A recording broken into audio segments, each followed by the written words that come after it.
This is Steve Bloom as Wolverine, and you're listening to Superhero Speak. Don't touch that dial, bub. Welcome to the continued podcast adventures of three opinionated guys with mics and too much free time. Strong enough to stop a speeding movie rumor, more powerful than a bad comic book event, able to waste hours of time asking stupid questions to people who have better things to do. It's Dave, Ben, and John. It's Superhero Speak. Hey everyone, you're listening to Superhero Speak, and I'm your host Dave. And John. And JD. And Matt. Cool, we got a full boat tonight. Not like last week, some people were sick. I mean, no shaming Matt. Hey. None taken. All I figured out I had a good streak being on, on every episode, and some other people didn't show up, so I figured hey, I'm sick anyway, so take the time off.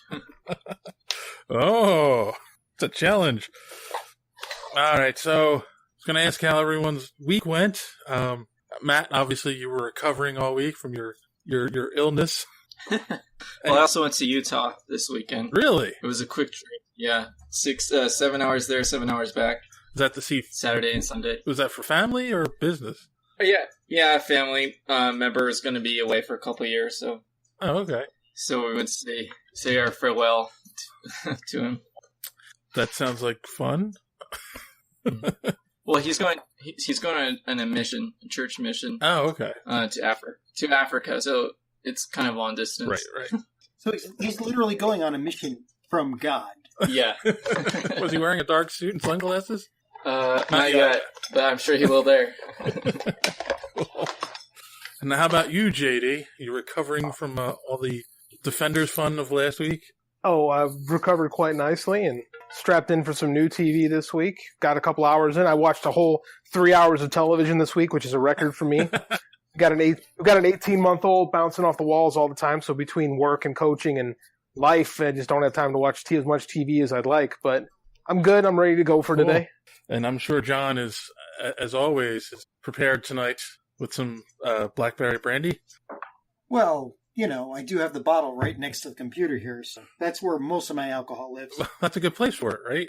Well, yeah, it's especially fun when you're watching Everything Wrong With, You play a game, every time the bad guy takes a bite of an apple, you take a drink. I'm usually sloshed by the end of the show.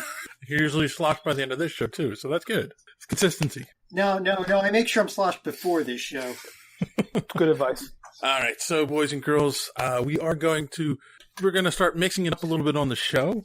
We are going to try to be a little more segmentized like other podcasts out there. And we're going to start off this week with a new segment we're introducing called What You Watching? We're all going to go around and talk about what we're currently watching on TV, or maybe something we just binged or something that just ended. Oh my God. And JD is JD, I know, is biting at the nail to talk about something. So I'm going to hand the mic over to him. So, I like to partake in the Game of Thrones myself, and I've been an avid fan. I never read the books. My wife got me into them. She read all the books. She bought the first season on DVD, and after about episode 3, man, I'm in. I'm hooked. I love this stuff. So last night was the final episode of the penultimate season of Game of Thrones. We were given a spoiler. So, okay, hold on. So if you don't want to hear what I got to say about Game of Thrones, skip ahead a few minutes and then come back. But if you're all caught up on Game of Thrones, I'm going to drop some spoiler stuff on you. Okay, wait. If you're going to do that, just type in the chat window when you're done on Zencastr here. I'm going to take my headphones off. I'm on season 4, episode 9. I'm going to take these off now. Chat when you're done. Thanks. I can do that. Thank you, John. All right. So, final episode Game of Thrones last night. We got the big reveal that Jon Stark is in fact a Targaryen. He is the son of Rhaegar Targaryen and Lyanna Stark, and we find out that his real name is Aegon Targaryen. And he was, of course, raised as Ned Stark's bastard son, Jon Snow.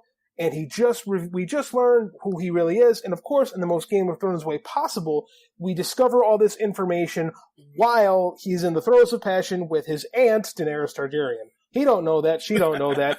The audience knows it. And it's really, really creepy. and effective. So, this happens last night. I misunderstand what they said his name was. I thought they said his name was Eggard Targaryen. I thought, oh, that's cool. She named him after his uncle, after Ned Stark. And then I got into a discussion with a friend of mine named Kevin Joseph on Twitter, and he sent me this really cool link from a Vanity Fair article. And I read this article, and I learned that his name is Aegon Targaryen. They talked about the significance of the name. While reading this article, I developed an insane theory on this show and where it's headed. I'm going to express my theory to you. I'm such a believer in this theory that I actually wrote it out for my first piece that'll be available on our website, so you'll get a more version of the story that's going to make a little bit more sense rather than my mindless ramblings. So I highly recommend you check out superheroespeak.com, check out my piece there. And so, Aegon Targaryen, the name of Jon Snow, right? It was also the name of Rhaegar's oldest son. He had two kids by the name of Rhaegar Targaryen. Rhaegar Targaryen had two kids by the name of Aegon. Mm-hmm. So that's where we start, right? The two kids from his first marriage are supposedly killed by the Mountain during Robert's Rebellion. And the young Aegon grows up with Ned Stark, has no idea who he is, right? Now this is significantly important in the Game of Thrones universe. Rhaegar had this good guy, supposedly, but as it turns out, he was kind of a prophecy nut. He had this vision of 3 of his children to represent each head of the dragon on the crest of the Targaryen family crest. So he wanted to have another son. He had that son with Lyanna Stark and gave the kid the same name of Aegon. Aegon the Targaryen the First was the guy who established the Iron Throne in Westeros. So he's the first king. So why is this significant? Jon Snow, the Song of Ice and Fire is basically the Jon Snow story. This is really his story. And it kind of plays in this whole fire and ice motif, right? And this is kind of where we're leading up into the last season, season 8. So basically, what we got right now is I have this theory that the main villain on the show, one of the first characters we meet in season 1, is the Night King. And there's been a lot of discussion right now on who is the real Night King. There's a big theory floating around that Brandon Stark is actually the Night King. I disagree with this. I do not think Brandon Stark is the Night. I think the Night King is Aegon Targaryen, the first. Not the first, but the first in the Jon Snow's brother, Aegon Targaryen. Here's what I'm saying.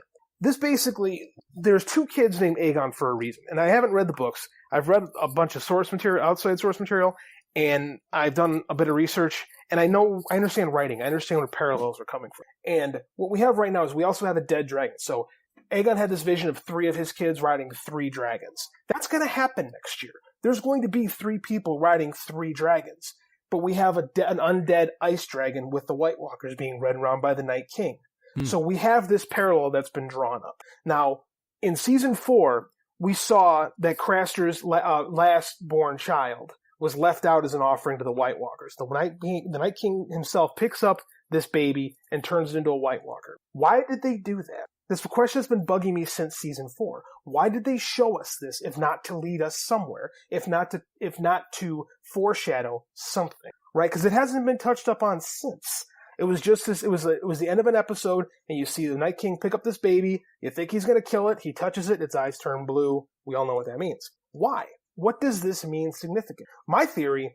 Now, this also leads into the book Clash of Kings. Is there's another character in the books who didn't make a TV show called Young Griff, who claims to be the real Aegon Targaryen. Now, that's Varys' big coup, is he's going to try to put this kid up as the king. They never did that in the show. The only reason I come up with why they never did in the show is because either the kid it's a red herring. Kid wasn't actually Aegon Targaryen. It didn't have anything to do with where the story was going. But it's a big part of the books. So my theory is that this Varys does get the kid out of Westeros, out of King's Landing, and the person who had him beyond the wall, where he was found by the Night King. Now, everyone will say, well, the Night King was the first man who was turned evil by the Children of the Forest. I say, sure, you're right. But a big theme to this show is the idea of family and secession, right? And that was a big part of the last 2 episodes of the season, was who's going to take over for Dany if she dies? Well, then, and Tyrion even makes the comment, well, there are other ways that you can find an heir. My theory is what we saw was how the Night King creates an heir, is that he finds a lost baby and bestows him with the White Walker, which also kind of leads into this theory we have, that this motif the show has of abandoned and hidden children, right? There's a lot of kids in this who have grown up not who they really are. Gendry Baratheon, for example, even the Baratheon kids, Cersei's kids, are really Aurelia, Cersei, and Jaime's, right? So there's a big theme of kids growing up not knowing who they really are, not knowing their true parentage. So my prediction, in the final battle, we're going to see two people with the exact same name. One riding a fire dragon, one riding an ice dragon, coming together for that final battle. And it draws such a nice parallel to have them both named Aegon Targaryen, and both being, unknowingly being Targaryens. So that's my theory. Again, this is me just kind of spouting off like a madman. I have it written a lot more concise and logical on our website. So I highly invite you guys to come on in and give my first rant a read. So that's what I'm watching right now. I love Game of Thrones. It's driven me off my rocker. I am now the new Mad King. I like that. Yeah, your passion for this show is making me want to go out and actually start watching it again. If I get super excited about something, I can't stop talking about it. Like, usually I only get this fired up with my own stories, but like I just saw this window open up last night, and it was like a bolt of lightning hit me in the head. I had to wake my wife up at 11 o'clock at night and tell her this story, and she looked at me like she was going to murder me. And then after about 10 minutes of me rambling, she finally said, "You might be onto something there." So I earned myself a death reprieve by entertaining her. Well, that's good. We're glad. Cool. So I will talk about what I'm watching right now, which is, of course, the greatest show on TV. And if you aren't watching it, then I feel sorry for you. And that is Rick and Morty season 3. It's an interesting. Have any of you watched any Rick and Morty? I've been told to watch it several times. I just about everybody on YouTube is suggesting it. Everybody's wearing T-shirts, so no, I haven't watched it, unfortunately. So it's what makes the show great is, people try to say it's a smart show for smart people. It really isn't. It's a dumb show for smart people. And not only does the show delve into some very heady scientific theories like parallel universes and quantum entanglement and all those kinds of things. It also implications and does good and evil exist, or are they just constructs of society? And to give you a great example, like last night's episode. So the basis of the show, for people who don't watch, Rick is the grandfather and Morty's his grandson, and it's very much a Doc Brown, Marty McFly kind of relationship. But Morty's kind of a very reserved nerd, and Rick is a very cruel is probably the best way to put it. Cruel, drunk, super genius, who, again, he's the one who's like, good and evil doesn't exist, and blah, blah, so he can do whatever he wants. And in last night's episode, they go to a day spa on another planet, and they go into this chamber that removes all the toxins from your body. But the implication is that it didn't just remove, like the garbage that you ate out of your body.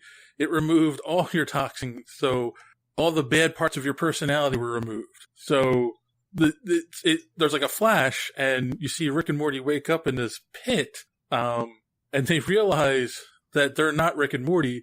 They're the leftover toxin. So they're the bad parts of the personality. So you have an extremely aggressive Rick, and then you have a Morty who is super timid and does whatever Rick yells at him to do. Now, back in the real world, you have Rick all of a sudden is a nice guy, real pleasant with everyone. He's happy. He's upbeat. He's not at all the Rick we've seen in the last 3 seasons. And Morty is super confident and like the cool guy on campus now. So much so that he ends up going on a date with his with the girl he has a crush on. And during the date, he's like talking so much, and he kind of like he's talking about himself and stuff. The girl gets bored and leaves, and he picks up an older woman at the bar because now he's so super confident.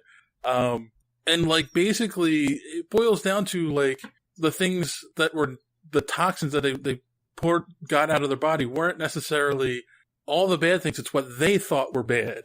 And one of the things was in the final confrontation between Nice Rick and Toxin Rick is Nice Rick shoots Toxin Morty, and he's with this thing that's going to kill him. And he goes, "What? Why'd you do that?" He's like, "Because I know you'll do anything to save him because you care about him where I don't care anymore. So Rick is saying caring about his grandson is a bad thing that was wiped out in the toxins. So it's I know I'm not doing justice describing it, but it gets very heady in those kinds of things. And like, that's where the humor is very dark, and that's the place that it comes from. Like the way we view the universe and like what makes us good, what makes us bad, the things we think make us bad don't necessarily mean they're bad things. It's just our view of them. So, if you want something that's entertaining and funny and stupid, you should be watching the show. But if you want stupid, you can listen to us. So there you go. Well, that's true too. I mean, you don't get much dumber than us. I think the best way to describe the show was in season 1. I think it's episode 6 or 8. Something happens basically, and Rick and Morty end up messing up the entire Earth. So they happen to go to another Earth where, at the exact moment where the Rick and Morty of that Earth die. And what they do is they bury their bodies in the backyard and just take their place. That's the kind of show it is. I've heard good things. Everybody on the YouTube videos that I watch, every time it's mentioned by one of the content creators there, it's always like, oh, and then, this is in the top 10 Cartoon Network or whatever, list of animation that's out there right now. Like groundbreaking. Yeah. Right. And if you look, you can actually find all of season 1 and 2 on YouTube if you want to get caught up. So I definitely recommend people getting caught up. So, John, I heard you just watched a brand new show on Amazon. Yeah, I did. There was a new My Little Pony movie that was, let's see what I'm watching. Does that mean we can catch up on my history from YouTube too? No, let's just start with one TV show here. that other people might be interested in. So, for those of you that don't understand, that wouldn't understand if one of us just randomly spouted out spoon. Okay. For those of you that don't get that, there was a comic book, The Tick, and it was irreverent. Other words were used like strange, also groundbreaking, and kooky, and let's see, The Spawn of Satan. Yes, I believe that was one. Anyway, so it's literally about this guy named the Tick and his sidekick, Arthur, who basically they're superheroes, but the world they live in is a little bit off. So you've got heroes like the Mad Bomber, What Bombs at Midnight, who is actually one of my favorites, or American Made, or in this incarnation, Ms. Lint, who's always covered in lint. There's just it's a comedy. The original comic book was awesome. There was a cartoon back in, I think it was the early 90s, which was great, and which is actually, I think, what actually got the fandom started. And then there was a kind of ill-fated TV series in 2001 with Patrick Warburton as the Tick, David Burke as Arthur, and they had a misstep where instead of just relying on the oddity of the jokes and the weirdness of the world that they were in, they added a lot of, bathroom humor. And it just wasn't the same. It wasn't that funny. I mean, not for me. And basically it killed the franchise until 2 years ago when Amazon Prime, trying to get into the streaming video space, greenlit a new Tick reboot.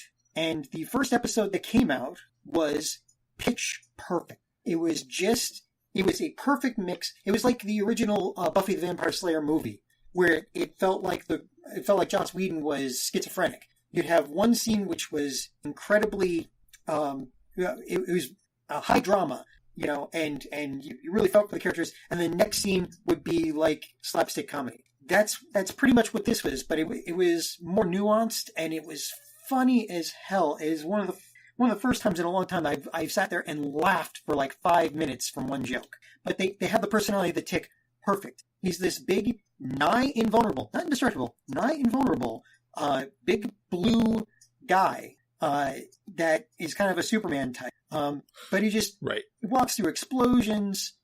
He's a little bit off in the head. And they played around with this a lot in the original comics, where there was a scene where he had his I forget what he called it. It was something like the evil discovery system or whatever, which was he basically used a viewfinder, and he'd look through the viewfinder to find evil. And of course, Arthur, who is an accountant, came across this, this whole backstory about how he got the moth suit. But go and see the Amazon one, that'll explain some of it. Arthur, of course, thought that the Tick was crazy, but hung around him because they were friends. At one point, Arthur picks up the viewfinder and looks through it, and he sees all of this, all of these, facts and figures streaming by, and all this map of where all the bad guys were, and then he blinks, and it's just a caveman riding a dinosaur through a viewfinder. So they played around with it as to whether who was the actual insane one, whether it was Tick or everybody else.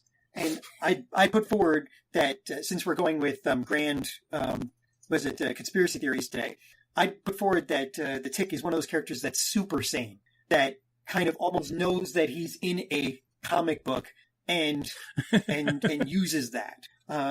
Anyway, so the Amazon Prime, they put out the first episode. It got rave reviews. A lot of people gave feedback, enough feedback that they greenlit the rest of the series. Now, the rest of the series is not like hour-long episodes. They're each half-an-hour episodes, so you go through them pretty quick. But again, they're pitch perfect. They're just awesome. It's just the right amount of insanity, humor, and then, my God, people really are dying. I think the important thing to point out is it's one of these things that takes the superhero genre and turns it on its ear. A tone-deaf ear, mind you. Well, you just said Lint was covered with lint, but why is she covered with lint? What's her powers? Because she has electrical powers, but at one point, I don't want to spoil any of it. Let's just say at one point the limiters she has breaks, which was supposed to ground her, and so throughout the rest of the series, Lint is just constantly attracted to her because she has this electrical field on her, and it becomes a point of humor, let's say. So they ended it on a cliffhanger, literally, and you'll find out what that means when you see it. I imagine that the people writing this are of the same mind as those that were writing for the Grimm show, where the cliffhangers were just hysterical. So I can't wait to see the second season. I'm pretty sure they're going to make it because this again is getting rave reviews. I heartily recommend that you go see this. I guess you didn't see our note from our former co-host Ben that he found out they did more than 6 episodes. They only released 6 for right now, and then later in the fall they're going to release more. Okay, hold on. I have to write an angry letter on the internet. Okay, so yeah, there you go. I go see it. If you don't have Amazon Prime, just give in Resistance to Feudality. You might as well get it, and you'll get this along with it. Other than that, I don't know. I've got about 1,000 videos that I've watched on YouTube in the last week. Well, we'll end it there. And Matt, you've been watching your son age. My daughter, actually. Yeah. Your daughter. I'm sorry. Right. JD has a son. With your Flashpoint H2 yeah. Well, we watch it now. Yeah, that's what happened. I see. Yeah, lately we've been watching Netflix. They have a little kid show we've been watching called True and the Rainbow Kingdom. I would recommend that for anybody with kids. I thought you were going to say Teen Titans Go. There you go. No. Well, there's the big McGregor versus Mayweather fight happened this Saturday. Who won? My money was on Mayweather, so I'm glad that it took 10 rounds, but you did it. So you bet smartly, unlike a lot of people. Yeah. Yeah. Well, luckily I'm not a big fan of the UFC either, so it kind of worked out for me. Well, I mean, real quick, I was watching a lot of the news coverage around this, and a lot of the experts were saying, yeah, but he's not a boxer. He's a MMA fighter who's being forced to have to just box. So he can't kick, he can't do any of his normal stuff. So, yeah, that's why everyone was like, Mayweather's going to win this easily, but not that easily, huh? I think it was easily. Yeah, I agree. The fight was close because Floyd's whole strategy was he's just going to let him punch himself out. Like, if Floyd threw like a total of 20 punches in the first 3 rounds or something like that. Yeah. Like, his whole strategy was he's not going to, as long as he doesn't get knocked out, he's going to get super tired. And that's exactly what happened. I think both their strategies were they're both going to get big bucks at the end of this, and who cares who wins. Well, that too. I think that was McGregor's biggest paycheck in his whole fighting career. So he'll never come. If he keeps fighting MMA, he'll never come anything close to that money. Yeah, I guess his last fight wasn't too recent. where he made, I think, $6 million in that one fight. But that's the biggest payout any UFC fighters ever had. So they said the projections I read that Mayweather went home with over 200 million and McGregor went home with 100. So those are big paychecks. So it's pretty good day at the office. Better money than in comic books, huh, guys? Yeah. What are we doing? What else have we seen? Money. Well, let's now move on to the news of the week. We got some DC news here. Of course, I don't know if you guys have been following this, but there's been a lot of talk about the Batman standalone movie that's coming out. And when it initially was coming out, they were saying it wasn't going to be part of the DCEU, and now they're, I won't say recanting it, but they were explaining the comments a little bit more, saying that it's going to be a standalone story and it just won't have any other characters in it, which I kind of expect that in the first place. So Affleck's in this, right? As far as we know, there's no... So this is going to be named Batman Affleck gives a shit, or... Something like that. Do you have that friend that just like always blows stuff way out of proportion and seems to like create unnecessary drama around them and always has like they always got to be blowing stuff up, and that's the DC cinematic universe. Like there's always got to be some kind of crucial crisis going on, like, and people are freaking out about it. Like there doesn't seem to be a lot of organization going on. I was going to say I am that friend. Like, yeah. I mean, this is okay. Wait, I don't want to go political. So. It's kind of like a certain presidential person that, you know, there's never a dull moment, but we comic book fans, we want a dull moment. We want things to be nice so that the movies come out and we're happy and the actors are happy and the actors are the same people and everything makes sense. And Marvel seems to have that down, even if it seems to be taking a kind of an Iron Fist approach. By the way, Iron Fist, but DC can't seem to get their ducks in a row, even with a mallet, apparently. I think that leads down to the fact that there's a de facto leader with Marvel. I mean, Kevin Feige kind of has the supreme say what happens, so it is really his vision, whereas Jeff Johns is still limited to what, you know, the big wigs at Warner Brothers say is going to happen. Yeah, I mean, that's something that's bothered me with this Batman standalone movie for a long time was Jeff Johns and Affleck wrote a script together for it, and Warner Brothers said they were going to pass on it. And it's like, wait, you've got an Academy Award-winning writer and the number one DC comic book writer right now writing you a script that's probably surefire going to make all the fans happy, and you said, no, we'll pass. Well, these are probably the same guys that for the animated The Killing Joke, they're the ones that greenlit the little Batgirl Batman thing in the beginning that had nothing to do with the original Killing Joke. Yeah, well, that's true. I mean, they're just, I don't know. These are also the same people that have also greenlit a standalone Joker movie with a new Joker, right? Which is going to be his origin. So they're going to have a younger actor and not have Leto play the Joker in that movie. See, go ahead. I was going to say I'm much more okay with that movie actually, with Scorsese backing it. I don't know. I'm looking forward to a gangster-esque Joker. I didn't like Leto in Suicide Squad, but I feel like he was just kind of written down anyway. Mm-hmm. But I'm excited to see what a rebooted Joker movie would look like. But you said it's going to be his origin story, right? Is that right? Yeah, it's going to take place in the 80s. I believe that's what it said. See, if this is an origin story, I'm completely against it. The whole point of Joker is that nobody knows where the hell he came from, and he's insane. And that's good. That's good because, you know, there's always that error. Where the hell did this guy come from? They don't have to play around with any backstory with him. He just, every time he's on screen, or in a comic book, he just Weren't you complaining about the Killing Joke just recently? I agree Wasn't with that a Batman origin? Yeah. Well, yeah, but still. That's the multiple choice thing. Like, that's the whole... If I have to have an origin, I'd prefer multiple choice. So that's like, maybe it was his origin, maybe it wasn't.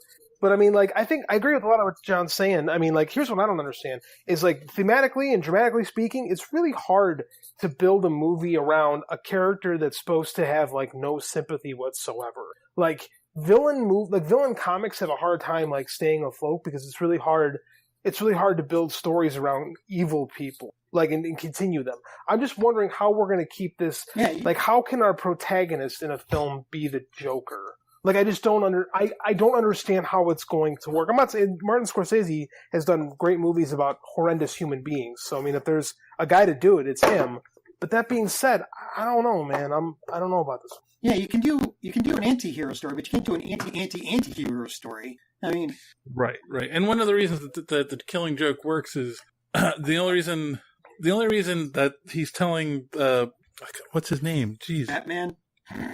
No, the guy who wrote the Killing Joke, Alan Moore, is really telling the origin story.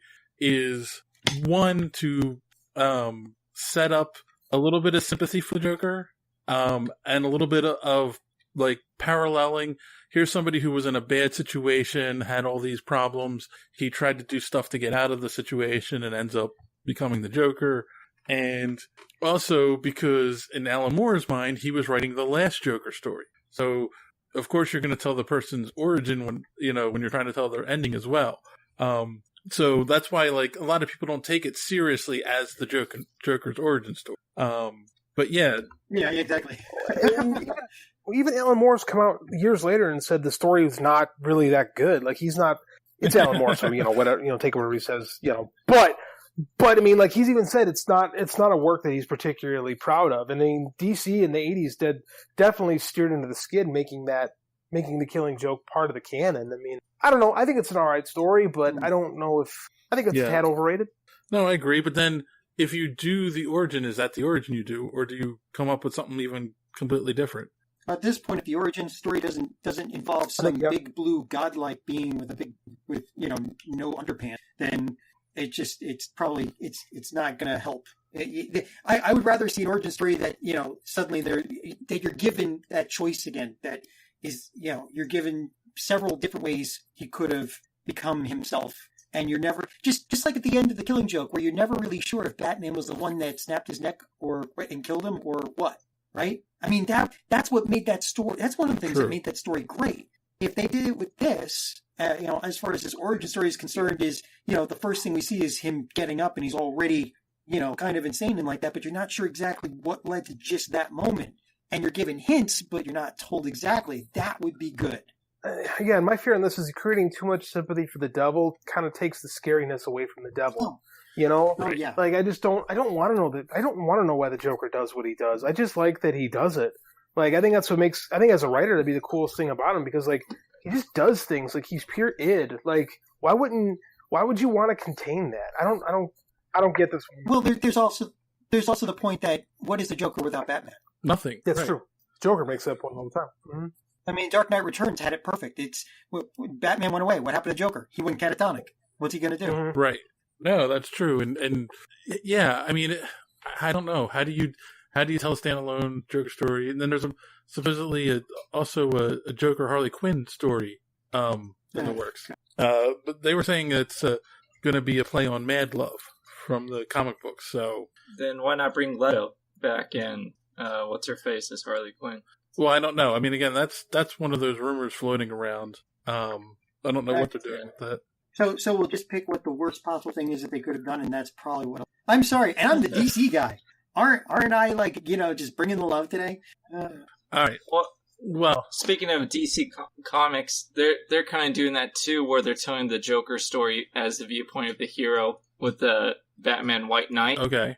I don't know if you guys heard that, but it's coming out in October. It's basically Joker is cured of his insanity, and then he tries to fight Batman because he's the villain. It's just kind of flipping the world a little bit. So that's something to check out in October. Is that an in-continuity thing, or is it like an Elseworld story type deal? I'm trying to look for that because they're doing a couple more Elseworlds. Like they're doing a new Nightwing Elseworld story right now called New Order or New World Order or something like that. So it might be an Elseworld story. So what else? What else? I like that. Well, but that's what this Joker movie sounds like, is an Elseworld story. Because it even says in the article that you quoted that it's under a new banner that they haven't revealed yet. Yes, that is true. They're doing a new banner because their current universe is so successful that they need to launch a whole new universe. And our last little bit of DC news this week, for all you Teen Titans fans out there, they have cast their Starfire, and it's Anna Diop, who was in 24 Legacy. And I I didn't watch 24 Legacy. I have nothing to judge her on. The only thing that other people have been pointing out online, I kind of agree with. This is the Teen Titans, and she's 29. So she might be a little old to pull off being a teen. Is it? Starfire is usually oranged. Well, it doesn't, I mean, yeah. That could be. And Gamora is green. Yeah, but Gamora was green. Right. But they could make her orange. Like, that's not going to be a big deal. That's what I'm saying. That's makeup. They just make her orange. Goldfinger. Yeah. And so what do you guys think? Do you know anything about the actress? And I know nothing about Anna. What else is she? Yeah, I don't either. What about the age? Oh, it depends on how old she looks. Like, I don't know. Like, is it could be like Jeff Johns' Teen Titans, where there were older characters mixed with the teenagers? I don't know. It could work. I don't know. It depends on how they do it. Like, until I see what they're trying to go with, I got nothing. Right. Okay. And then the question also becomes, because there's rumors of a Nightwing movie, so which version of Robin are we getting? We're getting Dick Grayson. They already announced. Well, they've kind of hinted at that. So is he Nightwing then, or Robin in the movie? He's going to be Nightwing in the Titans TV show. Oh, okay then. Yeah.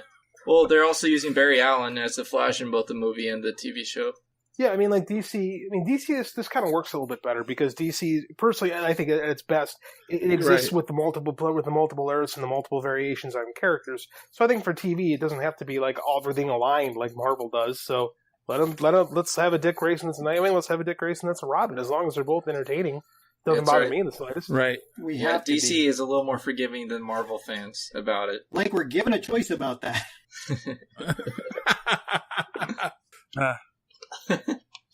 Yes, back to JD's continuity salad. Yep. So, all right, and then I don't know if you guys have any other DC news before we move on to Marvel. No. Nope. Well, that's a resounding no, I think. Yeah.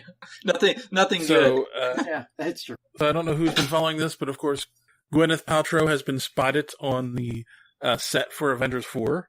And, she's selling Goop stuff? Yes, she's selling Goop stuff on the set. And the other thing that was noticed in the photos that have been leaked from the set is while she's filming, she's wearing a very large, what looks like engagement ring. So it's a possible spoiler for the movie. Oh well, that means Tony Stark's dead. Come on! Oh God, I hope not. Is it a spoiler? I mean, they kind of hinted that at the end of Spider-Man. That's what I was thinking, but like the way the article read was like, oh, it's a total surprise. But no, at the end of Civil War, they didn't have their announcement that Spider-Man was joining the team, so they had to make something up real quick, right? In Spider-Man, not Civil War. Yeah. Oh, yeah, I'm sorry, in Homecoming. Rhodey became paralyzed in Civil War, so the spoiler would be him walking around. That would be a good spoiler. But alas, yes, and then maybe he will be dead, according to John. No one's allowed to be happy in the comic book universe, right? I hope. Well, yeah, that's what I was going for. I mean, but I didn't really mean it, and yet now I'm thinking I'm right, and that sucks. Well, that's one of the biggest questions on the internet right now is who's going to die in Infinity War. Everybody thinks somebody's going to die. Everybody is. That's what Mark Ruffalo said, that we all die. Yeah. They all die. Yeah, that was the interview at D23. I think when you dropped that. Well, again, my theory is that it's going to be a big mulligan. It's going to be something that involves the time gem, where maybe they do all die, but then it's going to get erased. Yeah. Oh, God. I mean, nobody really dies in the Marvel Universe unless you're Quicksilver. Or Yondu. Or Yondu. Well, Guardians of the Galaxy 3 hasn't come out yet, so we don't know what Adam Warlock would do, That would... But wouldn't that take away from his death? Just like, if you brought Coulson back on a TV show? Oh. Yes. Yeah, right. The only thing that would take away from his death is if it was Howard the Duck that brought him back. Watch it. They might hear you. I hope they do. Howard the Duck and Squirrel Girl. That's what I want to see. That's all I care about. How about the Punisher? You want to see the Punisher? I don't... Yeah, no, that's right. Marvel. We're talking about Marvel. Yes. Yeah, if they could bring him in on it, that would be awesome. So, there was who was it? During a Asia Pop Comic-Con,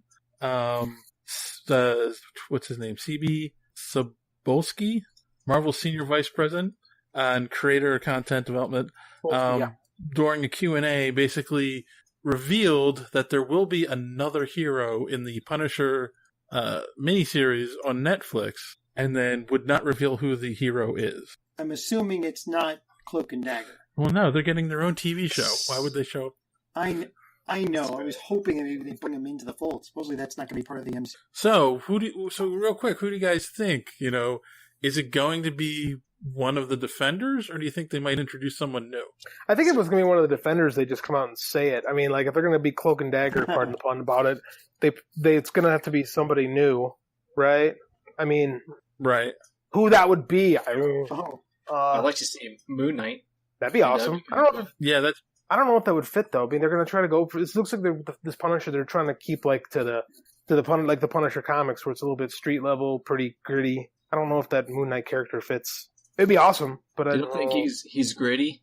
No, he is, but he's he's the guy. He's connected to the god Khonshu. Like, I just don't know how they're going to make that work with that particular. It doesn't seem thematically like it would work together. I could be wrong, but it seems like they're going. I'd say Darkhawk. Really? I don't know. I'm just spitting out names at this point. I don't know. What about Shang-Chi? Who was that? About who? Shang-Chi, Master of Kung Fu. Possibly. That's a superhero name? Yes, possibly, but I don't know. We'd have to see. Are we getting Kung Fu'd out with Iron Fist? with Iron Fist? I don't think that's possible to be Kung Fu'd out. Yes, and if they cast somebody who could actually do Kung Fu and give him time to train, then yeah, it could be better. I mean, it definitely works with the street level aspect of it. So that's a tough one because you can't.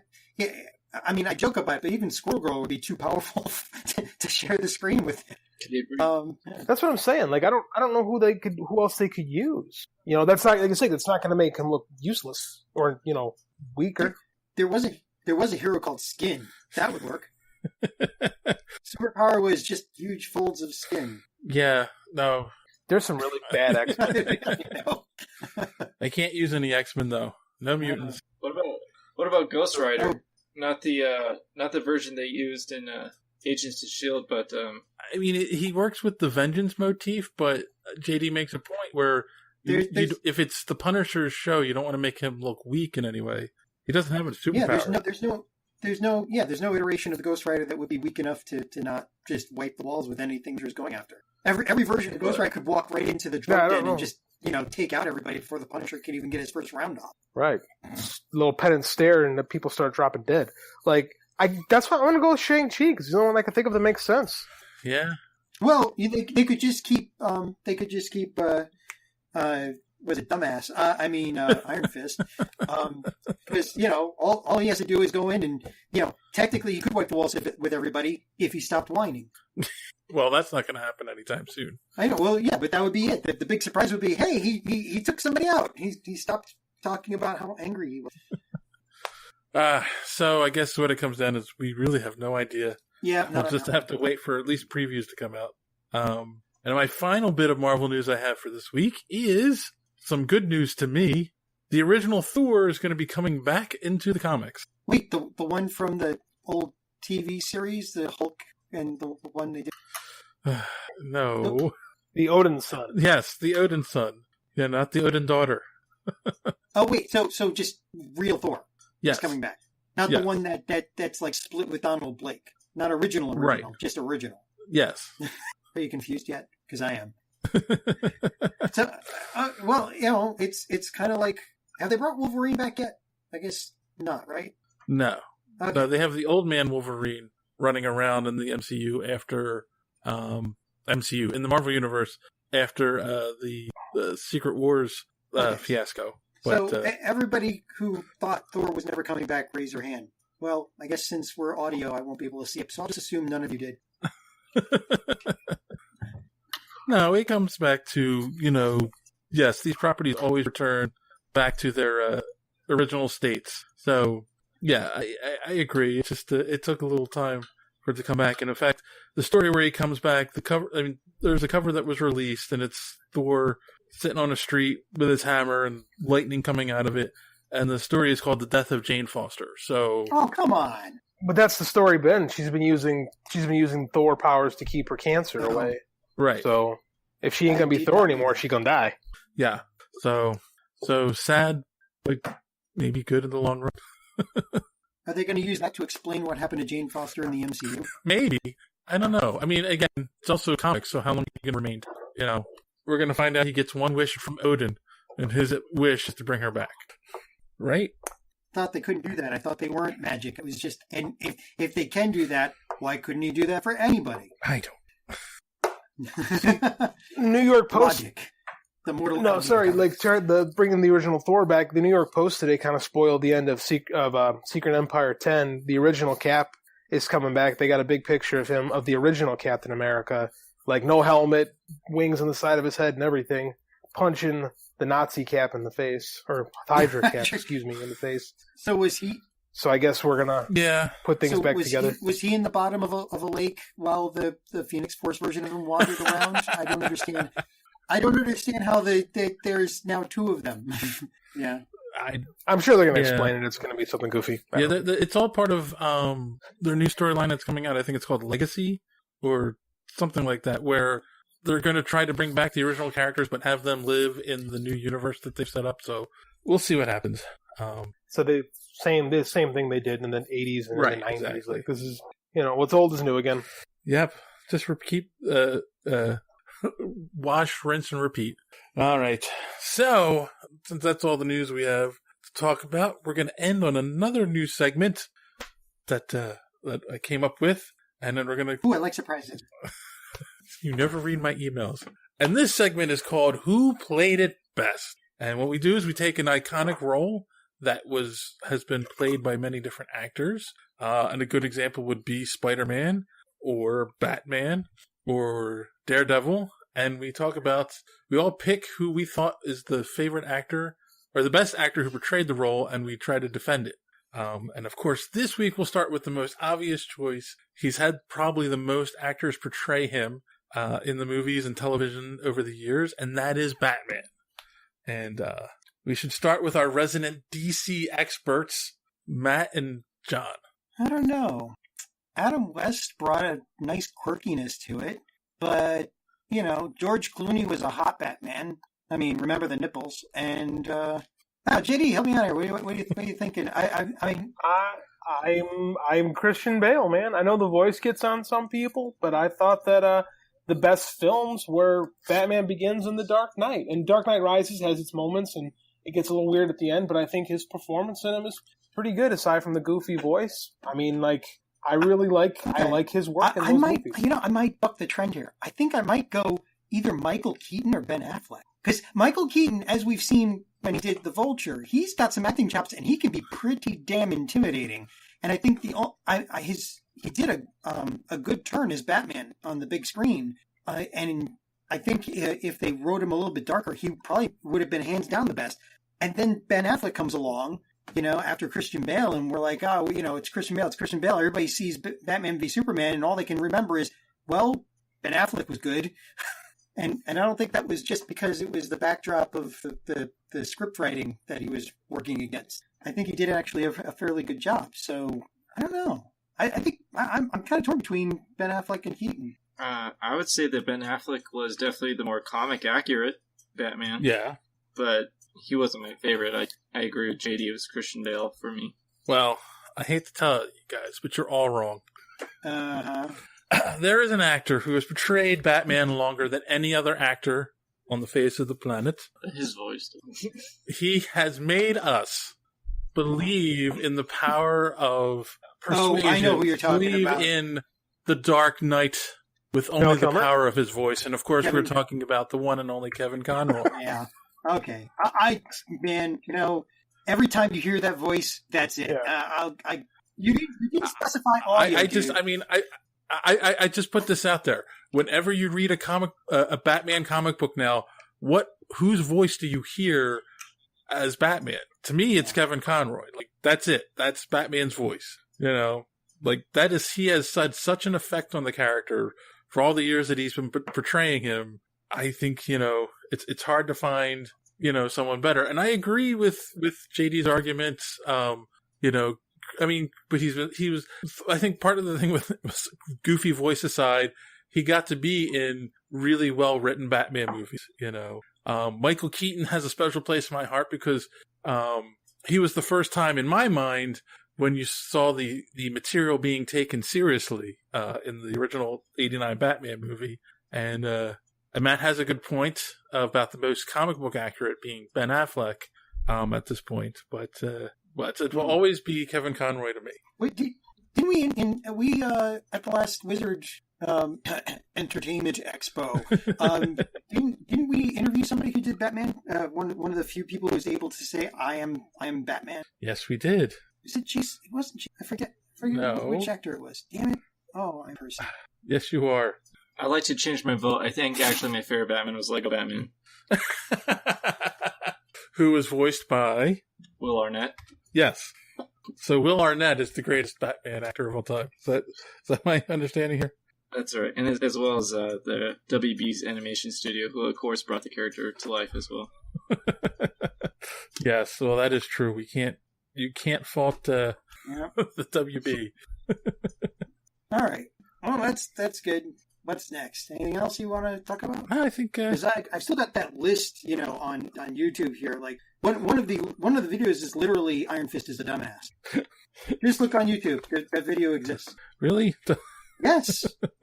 Okay, so the episode in question, I had looked this up before I lost my mind. Lex Lang is the actor who's done the voice of Batman in a couple different cartoons, but also for a lot of the toys and stuff.